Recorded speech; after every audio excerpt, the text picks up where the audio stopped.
I'm doing a little bit of gunsmithing work where I have to fill in some holes and put a gunsling hole on, and the drill bit slipped a little bit. So this is how to do a little patchwork for that. I know there's other channels that show this a little bit, but this is some 5-minute epoxy here. It's actually some Gorilla epoxy 2-part mix there. I actually got from Home Depot, and I know there's some other specialized stuff to do that with aside from the Gorilla epoxy, but I've actually found that this actually works pretty well. So part of the key is you take I had to I'm customizing the size of the stock, so I cut off a bit of the stock there where I had to shorten the length of it, and I'm using the blocks of wood from that. This was actually the piece that was cut off, and I split it into these sections. And what I'm doing here is used a Dremel tool to grind down on some of the block there, and just kind of use the rotation of it into this dish here. And the purpose of this is to mix the actual wood from the stock, some sawdust from that, mix that in with the epoxy. So I'll put a little bit of epoxy on the side here, and then I'll blend in the sawdust with it. And what that does is that when you're making the patches, the fibers in the sawdust of the wood from your original stock will blend in with the epoxy, and typically the epoxy itself says it can't be stained or painted from the instructions on this. But the trick around it is you mix it with you mix up the epoxy, and then you blend in the sawdust actually from your stock. And because the sawdust is mixed in with epoxy, then when you go and do the treatment of the retreatment of the gunstock to blend it in, the wood fibers in the epoxy actually get stained, and so it'll receive it, and it blends in really well. And so I'll have to show you the patch that I did for the gunstock, moving the sling hole, the screw that goes into the butt of the stock. I had to move that because we moved this up. It was a pretty long stock. It's about 2 inches that I had to cut off here to fit it to size for the customization there. But I had cut off 2 inches, so I've got plenty of this, the same wood from the stock. So you just sand that down, mix the sawdust in with the epoxy, and then I'll show you how to fill that later, but I'll also show you on the gunstock itself. We're going to have to, the recoil pad will have to size that as well, but I'll actually show you the old hole this came out of, because when we cut this off, the hole was about maybe this far from the end, so that had to be patched. I took an actual piece of this and ground it down to the size, essentially made a dowel rod, and ground that down to the size, drilled the hole, re-drilled the hole on the original screw for the sling, re-drilled that so it was straight and it was conforming in size. Re-drilled that, stuck down the custom dowel rod that I made from this down in there, and we glued it down in there with that, and then just kind of filled in some fine touch, filled in that in with the with this kind of a combination. I'm going to do the same thing again, because when I was re-drilling the hole to replace the sling nut on the stock, I'll show you a bit later, but the drill bit actually slipped a little bit, so it made the hole a little bit bigger. So I'm repairing that so that the wood and everything all blends in really well. So I'll show you what that looked like as well, so you can see how well it blends in. So this is the gun that we're doing the repairs on, and like I said, this right here, this will be ground down to fit for the stock. There's videos on that as well too, but basically what you do is you tape around here to protect the wood that's already there. Protect that as you grind this down to fit, and then as you start to get ground down to the tape, that tells you when to stop doing this. But there's the screw that I replaced. There's some little bit of edge there where you can see it slipped and tore out a little bit, but that's the repair we're going to do now, is repairing that piece there with the mixture I'm making. But you can't even really see it right here. I haven't buffed it out a little bit, but that is the spot right there. I'm trying to I don't have my vise handy here, but this is the spot right here where there was a hole right here for the previous nut. And so that is what that looks like blended in. Like I said, there's a little bit of polishing and gunstock finish oil I need to put on that. But there used to be a hole there for the nut there. That's where we moved it from. And so this is after a number of layers of stain, matching the stain to the gunstock itself. That's what the repair looks like at this point. It just doesn't have the final finish on it to complete blend in. But when you do this technique with the epoxy blending of the sawdust, that's how well it can blend in. I think there with this right here, there was about 4 coats of drying with the matched stain. And anyway, you can't even hardly tell from a distance. You can't tell that used to have a hole there. One tip with this as well was because the grain of the stock is going this way. One of the things you want to be careful to do is when you're making a plug out of the old stock wood, remember not to take the plug like this. Don't carve it out this way, because then you'll have the end grains facing out on your finish work there. You want to get that to blend in, you actually need to take, instead of taking a dowel rod this way and just carve it around that way, you'll actually want to take a split this way, so that the end of the dowel rod shows your grain here, not the end grain here. The end grain here, you show that, more likely to absorb water, because this is just like a whole bunch of straws in the end with the wood that way. It absorbs water from the ends here and here more, and so to keep protecting the stock and to flow with the grain, you actually want to carve out and make your dowel rod that way, so that the grain will blend in with that, which is what we did here. The grain of that plug is running the same way as the stock. Okay, so there's the mixture. Mix the sawdust with the epoxy, and with my gunsling nut that's on there, and it was kind of, the drill bit slipped a little bit on there, if I can focus that. So that is the patch of that. As that dries, I'll pull that out again. The tape helps it protect from getting attached to the plug, so we'll pull that out. Then we will sand that down and blend that in, so you can't see it like that one. Anyway, that's what it looks like. Does not look very blended right now, but that will take stain better now. So, okay, so we have the glue dryer. Take the tape off the nut there, the screw, and so now I'm going to use an X-Acto knife to kind of take down a little bit more of that.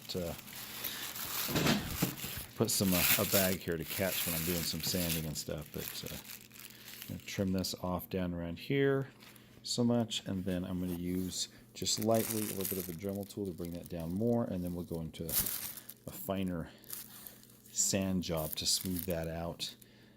Probably take some tape, wrap it around here to kind of protect some of the rest of the stock a little bit, but just wanted to show you where I'm at. But that epoxy is pretty hard and dry now. It's kind of a yellowish color, but we'll blend that in like we did down here with that hole. So that's where we're at now. Okay, that's trimmed down a little bit now. I'm going to use an Allen wrench to go through that, and we're going to use that to unscrew the sling nut there.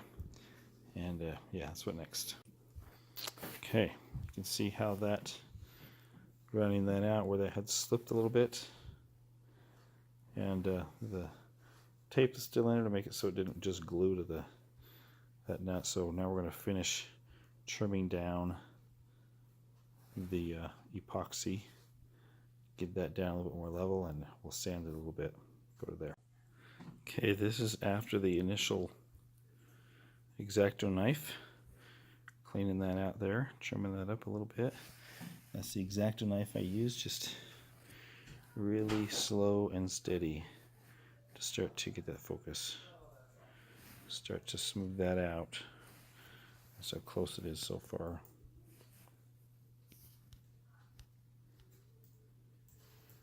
Alright.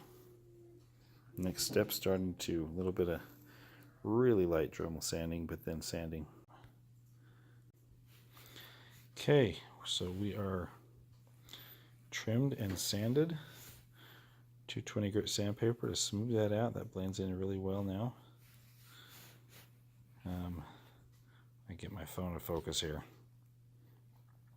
Yeah. So now we're going to move into just staining that to blend that in. Pretty simple tool of choice here for applying stain. These small areas, just a cool Q-tip. So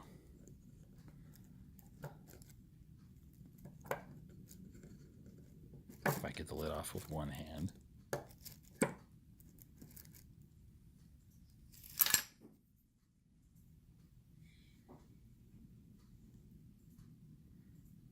These things soak up quite a bit, so it takes a little bit.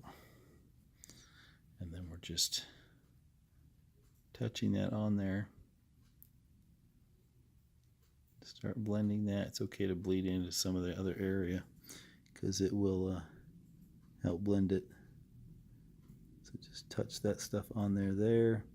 Actually go around a little bit more because we will take a paper towel and wipe that off anyway. It's okay to get into some of the other areas to kind of around there, blend in the hole, do a little bit of protection in there as well. So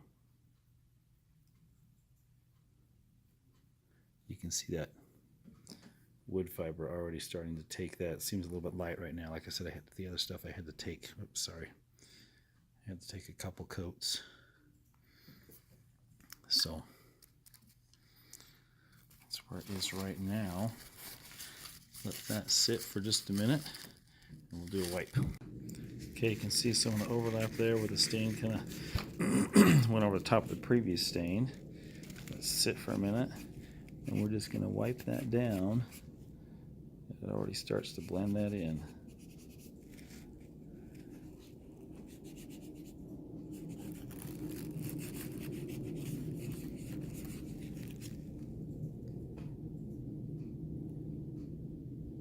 Anyway, some of these lighter areas that have been scratched here a little bit, sorry.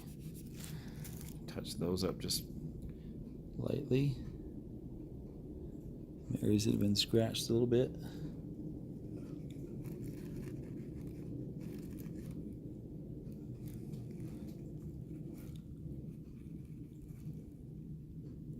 Doesn't take much on those. And then we'll just kind of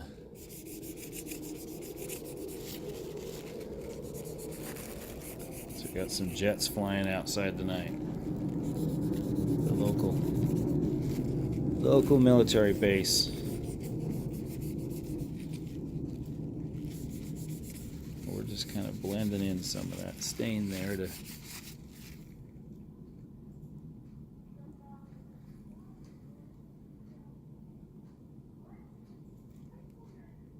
keep that solid.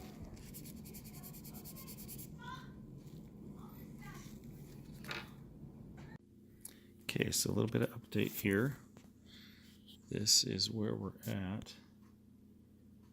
Get that to focus. Might be back too far.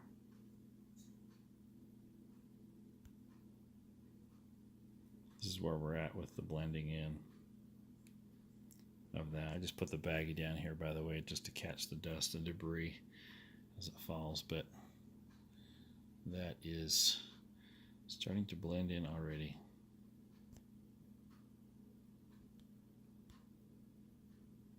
I don't think my phone can focus that close. So anyway, that might be the best it's going to get right now. But that there's kind of 2 layers of stain on there right now. Just dab it on there, let it sit and soak in for a while, and just kind of lightly brush it off. Just following the instructions of the stain can, but eventually, I know it says on there to not let the stain sit, but in some of the blending of this stuff, you do let it sit and it just gradually absorbs in there and it doesn't leave anything standing, which is the concern about just wiping off excess. I found with the wood and doing this, that a lot of times it just soaked right in, and so if I just leave a light puddle on there, it'll absorb in over an amount of time and blend right in there. But you can see that blending in there. Yeah, so after we get this all, for both of them, we'll get this area here and this area here. After we get this all done, then to get closer to a sheen like this, we'll put some gunstock wood oil on there to kind of go over it, give it a little bit more of a satin finish.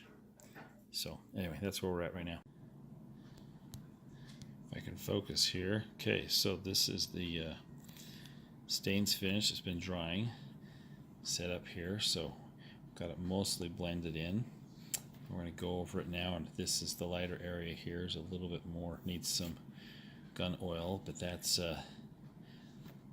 is the darker stage of it there. But we're just going to do some buffing and clean it up with some oil, and that will finish off the rest of that. We'll put the screw in, but anyway, it looks a little bit darker there, but that should clean up, and when we buff it down, it'll be more like the satin finish there. So just want to give you an update of where things are with that now. And there we are. There's a little bit of lighter spots here and there, but that blends it in with the grain.